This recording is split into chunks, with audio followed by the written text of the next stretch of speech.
Good morning and welcome to a stream of the ACT Chess Association online event summary.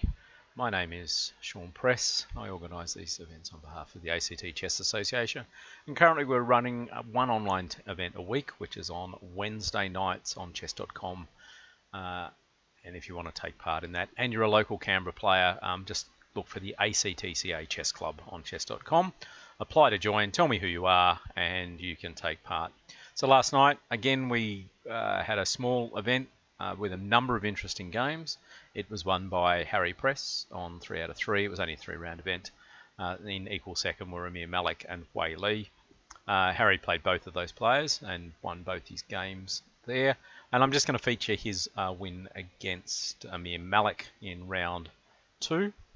I'm just bringing the game up now. So the game started with e4, c5, knight c3. So Harry is in the process of mixing up a few openings, and not mixing up in a bad way, but just trying some different things. And b6 was played. I'm not a fan of b6 in general in Sicilians, and it definitely didn't really work in this game at all, but we'll see how it goes. So knight f3 is normal. White's going to play d4 at some point and wants the knight to recapture rather than expose the queen. So d4 happens, bishop g7. Okay. Black doesn't take, of course, leaving it for one more move. So white just puts the bishop on the good diagonal, which is hitting f7, which is always a target in the opening. So after takes and takes here, we've already reached a position where it just looks like black's already wasted a couple of moves and really needed to be a bit more dynamic in the opening. So for example, if we logically followed up with a move like bishop b7 to make sense of the b6 move, white's going to keep continuing their sensible development of castling. And after a move like knight f6, you actually run into a move like e5. And the problem here is the knight has to retreat back to g8, because if you go to h5, g4 actually has now trapped the knight on the edge of the board, and white is winning. The other line, though, after castles is a little bit less drastic. Knight c6, developing a piece. And after the exchange here, rook e1, white has a slight advantage, mainly because slightly better development. Already castled, pawn in the center with the rook backing it up. So black played a6, which does turn up in some variations, but what we're going to see very shortly is each of these moves by black, which kind of make sense in other lines, don't make sense here, and white just builds up more and more an advantage just by doing the right thing in the opening, which is develop your pieces, put them in the center, and get your king to safety. So bishop e3, another developing move here, d6, and then queen f3 is just strong. You're threatening two ideas here. One is queen takes f7, okay, because the bishop on c4 is backing that up. And the other is to play e5 and just open up that diagonal. And I'll just highlight it here, heading down to the corner as well. So the fact that black has given white some free moves in the opening means that white is now threatening stuff, and white can just keep moving pieces and threaten more and more things. So e6 here, and then white even takes the opportunity to castle queenside, which means that the rook is in the center. There is a slight drawback of castling queenside, and that is the king actually turns out to be a little bit more exposed on the queenside in some lines. And here we get to a critical point of the game already. Now, back in the 70s, there was this fantastic chess book, which I've really got to mention in the context of this game, called Sacrifices in the Sicilian. And it was written by international master David Levy, who is also incredibly famous for his work in computer. But Sacrifice in the Sicilian was a collection of games where there were lots of sacrificial attack work. I know a couple of people who read it religiously in the early 80s, and this is kind of what taught them the benefits of attacking play and really how to attack, especially early in the opening. And this game would fit well in that book, I think, for a couple of reasons. So before I show you what happened in the game, I'm just going to show you another kind of line where it looks like, just to give that example. So knight e7, here is another alternative. Okay, queen to g3, and we'll see why this kind of starts to work in a second. Okay, and then black castles. Okay, And white suddenly gets this nice attack going with h4, h5. If black plays queen c7, white is still better, but the tempo hitting the bishop here kind of works. And white has an advantage, but not a great one. But let's just have a look at a move like bishop b7, which you might argue makes sense now, again, trying to justify the early b6. And this is where kind of this sacrifice kicks in. Knight e6, exclamation mark, is a fantastic move in this position. You take, and you could take on e6 with check, but rook takes d6 is very strong, and that's why the queen kind of on g3 works, because it's hitting d6. So basically now the problem is the queen has to find a square, so the queen goes to e8, and then you play rook takes e6, and you're threatening now just to play a number of moves like rook takes e7 because of this idea. The bishop is on the same diagonal as the king. So the king runs to the corner to get out of danger, and white continues the attack with h5. And the idea is you're just going to take on h6 and g6, and basically white is going to completely win. So imagine g takes h5, and this is why I chose this line to show you, because while I was analysing this game I came across this, and these lines are fantastic to look at. I mean, they never happen in the game, but they're still fun if you're just running a chess engine to go through. Queen takes g7, double exclamation mark, queen sacrifice here. King takes g7 is forced, and then you get bishop d4 check. So what happens here, you can block with the rook straight away, or you can play king f7, but after rook f6 check, the king has to go back to g7, and then you play something like rook d6, and the rook has to block anyway. And after rook takes f6 here, white is completely winning. There's too many discovered checks to deal with. King's exposed. At best, black is going to lose massive amounts of material to these rampaging rooks and bishops. At worst, there's going to be a checkmate here. So that was just a good fun line. I just wanted to show you with a nice queen sacrifice. So that's the other reason why I thought it was worth looking at.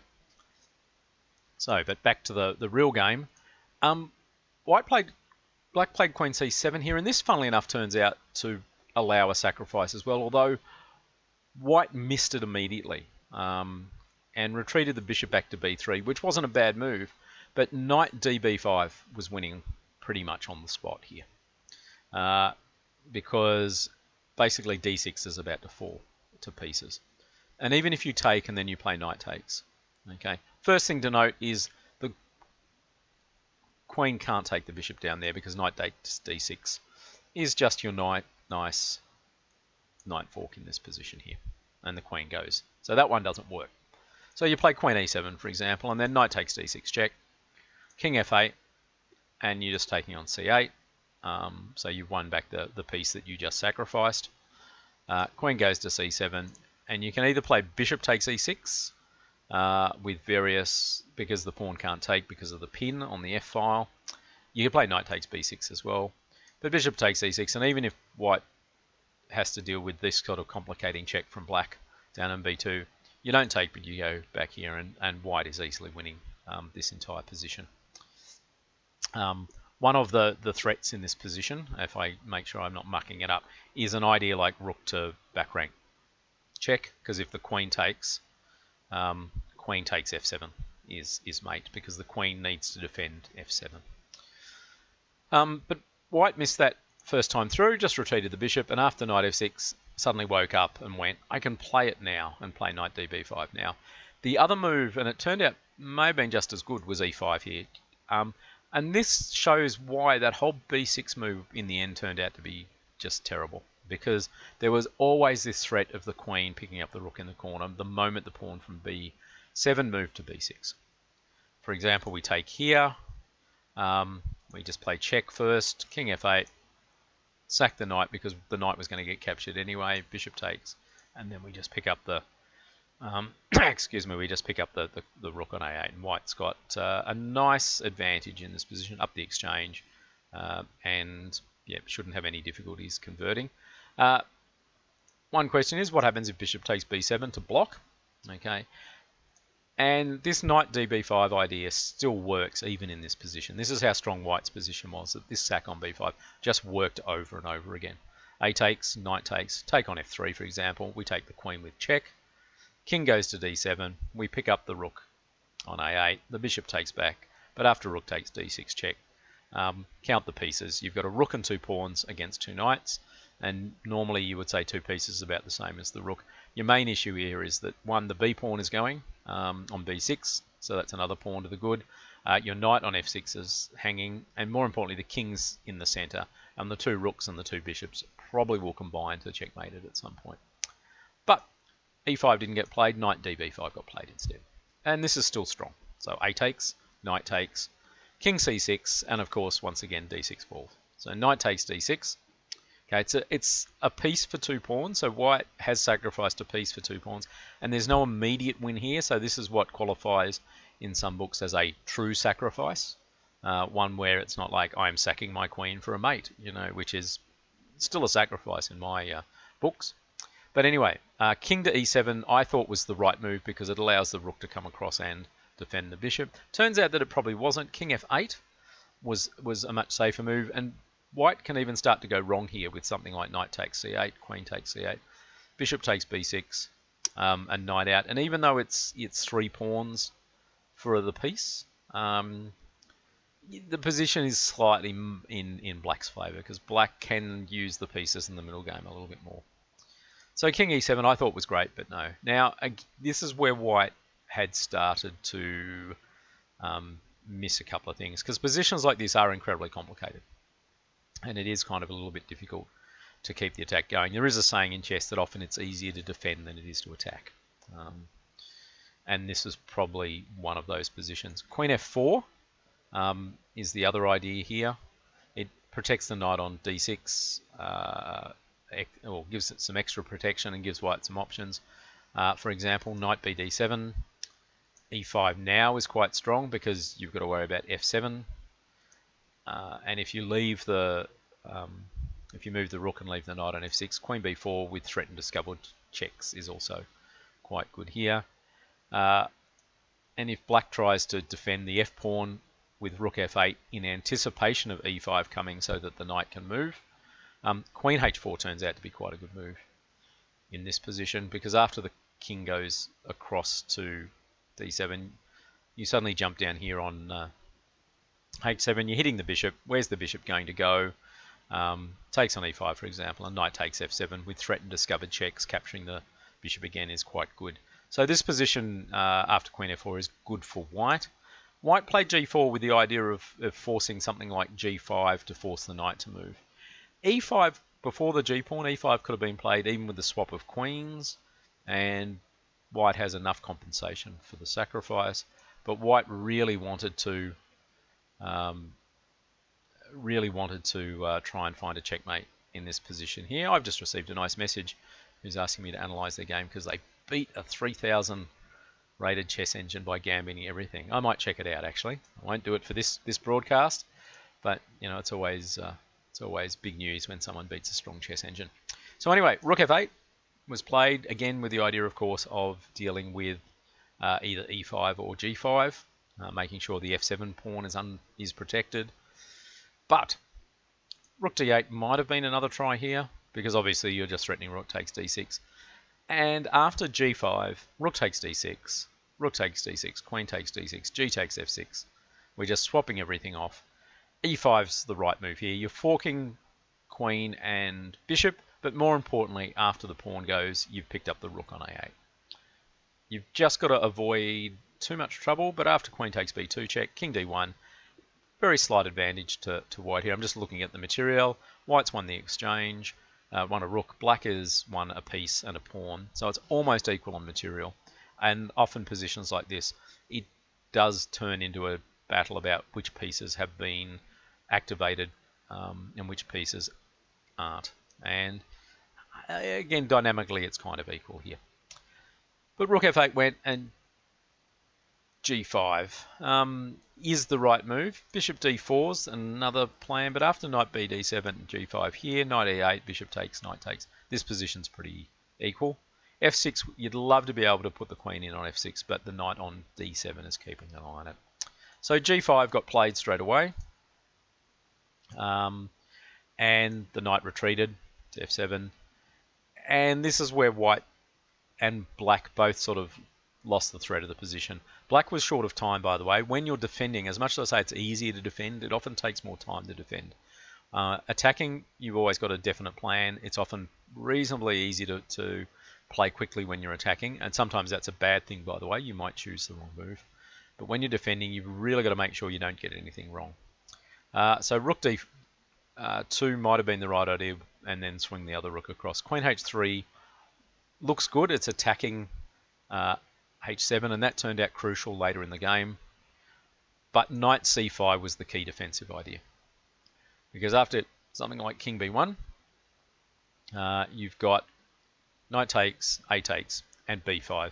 And suddenly black has sprung to life a bit.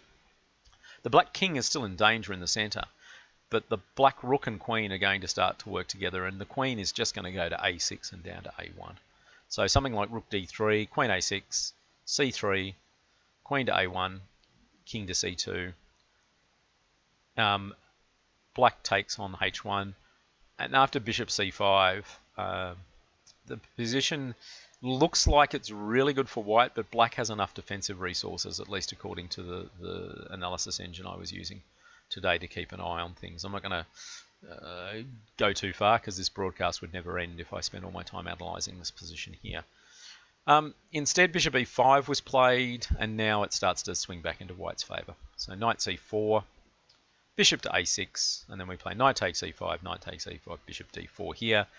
And the problem in this position is if the knight moves to the wrong square, then bishop f6, check, king to d8, king to e8, rook to d8 is mate.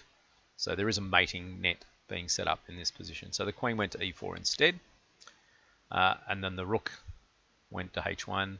And again, yeah, it wasn't exact play by both sides here. Queen f4, okay, and bishop f3, blocking would have been the right idea, because after king b1, rook d8 actually does work for black. After queen c3, knight b6, it's still, black has picked up a second pawn. White's definitely trying to attack, but it's not clear that white's attack will work in this position. So black has a nice edge here. Instead, knight came out straight away rather than the rook coming first, and now black is in serious trouble. Bishop takes b6 is the right move here, because next move, the bishop's going back to c5 for a check. So rook went b8. The check happened here. King goes to the back rank, and then queen takes h7. Means that black really can't defend against all the threats. The main one simply being there's a mate threat on the back rank straight away. Queen h8, queen g8, looking to mate. By the way, bishop takes e6 was the fancy move in this position, because the pawn can't take the bishop, because queen takes e6 check also leaves the black king defenseless. So queen takes h7, knight went back to d7 with the idea of either threatening to take on c5, but after queen g8 it's all over, because the only move left is to play the knight to block, and then queen takes f8 is mate. So that was a pretty exciting game. I quite enjoyed watching it live, trying to work out whether there was enough compensation for the piece. Almost all the way through the game there was. There are a couple of places where black, short of time, missed stronger defensive moves, especially rook d8 in this position, but it is a hard move to spot under pressure. And as I said halfway through the broadcast, I did mention Sacrifices in the Sicilian by David Levy. I don't know if it's still in print. I'm assuming it's not, but there may be second-hand copies floating around. And it's a book that comes highly recommended from people that I've spoken to over the years. And the Sicilian, especially in these sort of systems, with knights on b5 or d4 attacking b5, there's lots of sacrificial opportunities. So that was from last night's ACT Chess Association online event. Run these ones every Wednesday night from 7 p.m. at chess.com. Open to members of the ACTCA Chess Club on chess.com, and which is basically members of the local chess scene. So if you're interested in playing a little bit of online chess, even though we've got a lot of good over-the-board chess up and running these days, apply to join, tell me who you are, and I'll see if I can squeeze you in for next week's event. Otherwise, thanks for tuning in for this week, and I'll be seeing you later.